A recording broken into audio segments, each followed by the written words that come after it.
목사님 오늘 이렇게 멀리서 이렇게 국회 정문 앞에 와서 아침 일찍 1인 시위 하시는데요. 네. 어떻게 해서 1인 시위를 하게 됐는지 하고 간략한 자신의 소개를 좀 해주시면 고맙겠습니다. 네, 저는 전주에서 목회하고 있고요. 지금 우리 대한예수장로회 합동측 총회 세계선교회 이사장직을 맡고 있는 박재신 목사입니다.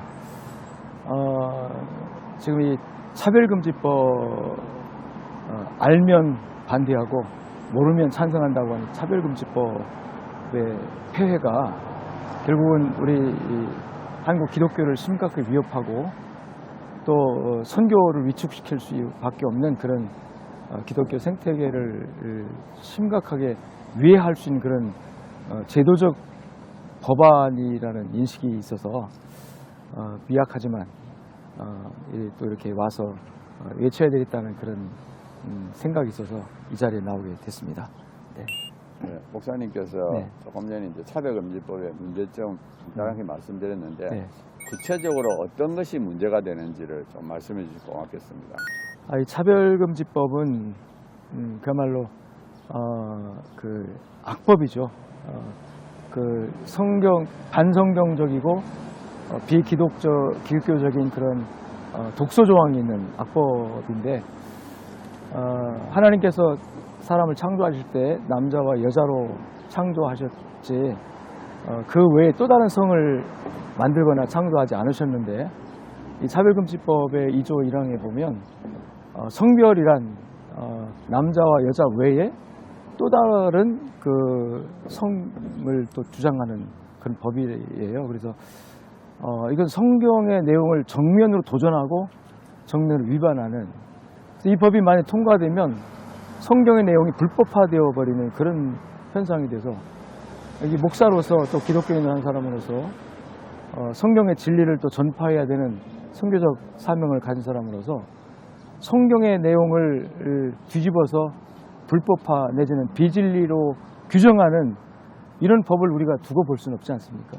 다른 건 다 떠나서 성경의 진리를 수호해야 될 사명이 있는 이 양심이, 신앙 양심을 가지고 이 법이 통과되는 것을 바라봐 볼 수는 없다는 그런 생각을 하게 되어지고, 또 이 법은 이 표현의 자유를 심각하게 위축시키게 되어집니다. 다시 말하면 내 양심이나 신앙에 따라서 표현할 수 있는 부분들, 예를 들어서 동성애는 죄다. 성경의 진리에도 뭐 동성애 죄로 규정하고 있는데 동성애 행위에 대해서 죄다라고 말할 때 어떤 사람이 객관적인 것이 아니라 주관적인 어떤 생각으로 내가 혐오되었다, 뭐 차별받았다라고 이렇게 해서 고발하거나 또 이의를 제기하게 되면 반복적으로 이행강제금을 물려서 결국 입을 틀어막고자 하는 반대 표현을 못하게 만드는 그런 규정이 있기 때문에 이거는 우리 자유민주주의 국가에서 표현의 자유를 또 언론의 자유를 위반하는 그런 이게 기본권을 위반하는 심각한 문제다. 그래서 이런 내용의 법이어서 뿐만 아니라 이 차별금지법이 한 20여 개 조항 이상의 그 차별 그 사유를 언급하는데 그 중에 아주 이슈가 되는 것이 제가 볼 때는 제3의 성이라든지 또는 성적 지향 뭐 이런 단어인 것 같습니다. 그래서 다른 우리나라에는 이 개별적인 차별금지하는 규정들이 많아요. 장애자라든지 뭐 여성을 차별한다든지 이런 거는 당연히 우리가 개별적인 법을 만들어서 제재하고 차별이 없도록 해야 됩니다. 그렇지만 포괄적으로 규정하면 이 차별금지법 안에는 뭐 그런 법은 당연히 우리가 차별하지 말아야 되고 차별이 있어서도 안 되지만 이 동성애라든지 동성행위라든지 이 성적 지향 뭐 이런 것을 슬그머니 끼워 넣어 가지고 이거를, 그래서 차별금지법이 목적하는 것은 저는 동성애 합법화라고 봅니다. 결국 이 차별금지법이 통과가 되면 결국 가는 것은 동성애 합법화로 가서 우리나라의 전통적인 이 뭐 윤리라든지 문화의 가치관을 심각하게 훼손하고 파괴하는 그런 이제 우려가 있는 이 법안이기 때문에 이 기독교인의 입장으로서, 아니 이건 기독교인뿐만 아니라 일반적인 사람들도 이 내용을 알면 이제 찬성할 수가 없어요. 근데 그냥 이 타이틀이 가지고 있는 그 의미, 차별금지라고 하는, 다 좋죠. 차별금지. 차별하지 말아야지. 우리 사회가 지금 어느 시대인데 차별이 있으면 안 되지 않습니까? 근데 이제 그 내용 속에 이런 독소 조항이 있는 것을 잘 모르는 상태에서는 다 찬성하는 그런 생각들을 가지고 있지만, 이미 알고 나면 찬성할 수가 없습니다. 한간에 이제 왜 기독교인들이 나서서 이 차별금지법을 반대하느냐, 도대체 기독교는 차별하는 종교냐, 이런 말을 하는 사람도 있습니다. 기독교는 절대로 차별 종교가 아닙니다. 우리가 동성애 부분도 동성애 그 사람을 우리가 차별하자는 게 아니거든요. 그 행위에 관해서 우리가 성경적인 가치관으로 아니다라고 반대하는 것 뿐이고, 또 기독교는 복음이 우리나라에 처음에 들어올 때도 이 차별이 아니라 개인의 인권을 존중하고 차별을 없는 방향으로 복음이 들어왔습니다. 옛날에 우리나라에 그 존재하던 양반 계급을 더 철폐하고 다 하나님 앞에서 평등한 가치가 있다 해서 인권을 얼마나 신장시키고, 여성들의 인권을 신장시키고, 또 가난한 자들, 소외된 자들을 찾아서 그들을 도와주고 위로하는 그런 사역을 복음을 통해서 기독교계가 해냈어요.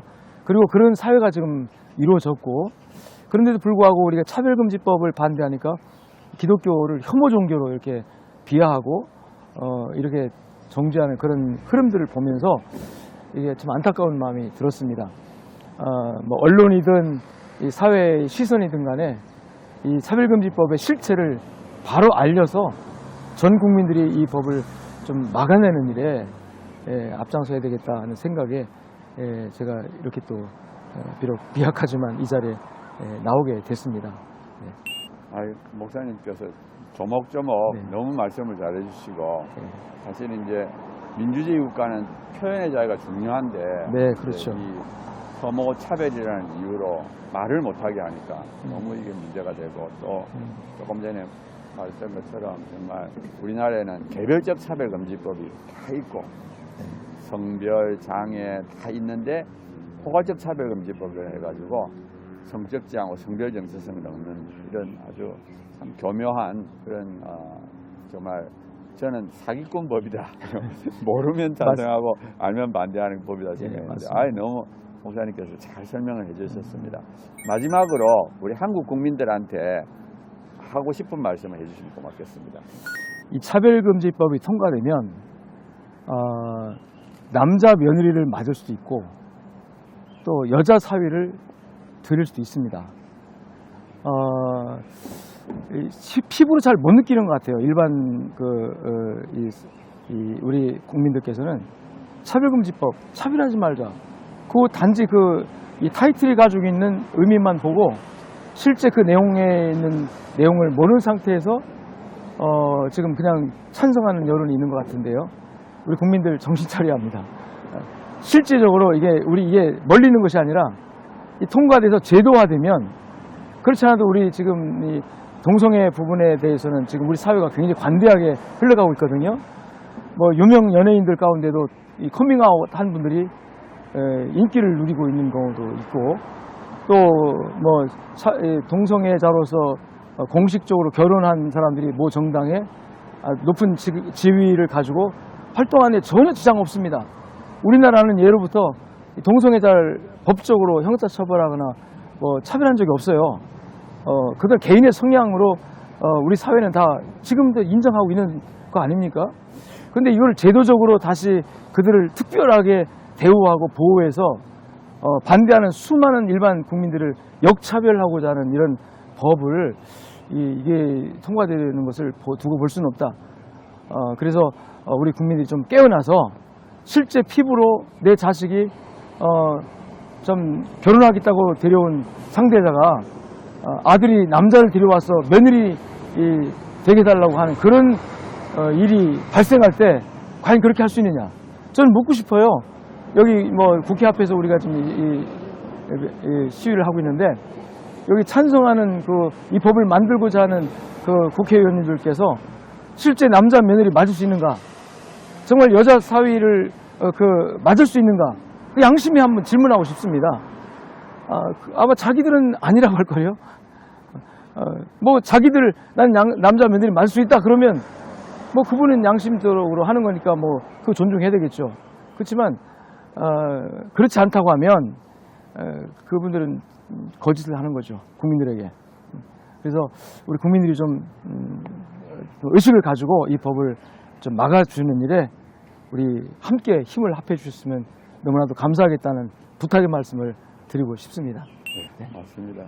이 남자 사이 여자 며느리가 남의 일이 아니라 맞습니다. 정말 자기의 문제가 되고 또 서구에서는 한 집 건너 한 명이 뭐 다 LGBT라서 정말 수많은 가정들이 고통을 겪고 있는데 우리는 정말 그 뒤를 따라가서는 안 되겠다 이 생각합니다. 네. 목사님 또 이렇게 이른 아침에 오셔서 1인 시에 동참해 주신 걸 너무 감사드립니다. 네, 애쓰십니다. 수고하시고. 네, 고맙습니다. 네, 감사합니다.